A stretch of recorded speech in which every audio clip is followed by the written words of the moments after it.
রমজান মাস, এটা তো সবাই পারবে। আচ্ছা, রমজান মাস, আচ্ছা, মাশাআল্লাহ। আসসালামু আলাইকুম ওয়া রাহমাতুল্লাহি ওয়া বারাকাতুহু।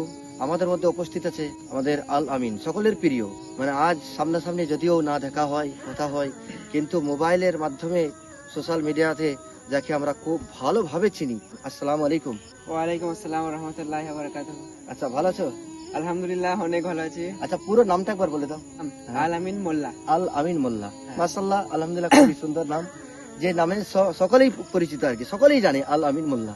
আমি আল আমিনকে কিছু জিজ্ঞেস করব যে রমজান আমরা যে রোজা রাখি, ওটা আরবি কি মাসে রোজা রাখি, ওটা একটু জিজ্ঞেস। রমজান মাস, এটা তো সবাই পারবে। আচ্ছা, রমজান মাস, আচ্ছা, মাশাআল্লাহ। পরে এক মাস রোজা রাখার পরে যে আমরা ঈদ মানাই, ঈদ মোবারক, ওটা আরবি কি মাস? রমজান মাস শেষ হয় আর শাওয়াল মাস শুরু হয়। শাওয়াল মাসের 1 তারিখে ঈদ হয়। 1 তারিখে ঈদ হয়, মাশাআল্লাহ, খুব সুন্দর। আচ্ছা, নবী মুস্তাফা পয়গম্বর আজমের জন্ম মানে পয়দাশের তারিখ, কত তারিখ, সেটা আরবি কি মাসের?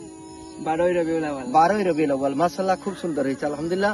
এরকম কেমন ছোট ছোট প্রশ্নের উত্তর আপনারা শিখতে থাকুন, আপনাদের বাচ্চাদেরকেও সকলকে আপনারা শেখাবার চেষ্টা করুন। 3টে প্রশ্নের তো উত্তর আমরা খুব সুন্দরভাবে নিয়ে নিয়েছি, আরো কিছু প্রশ্নের উত্তর আমরা নিয়ে নেবো, কিন্তু এই ভিডিওতে নয়, আবার পরবর্তী যে ভিডিও আসছে সেই ভিডিওতে ইনশাল্লাহ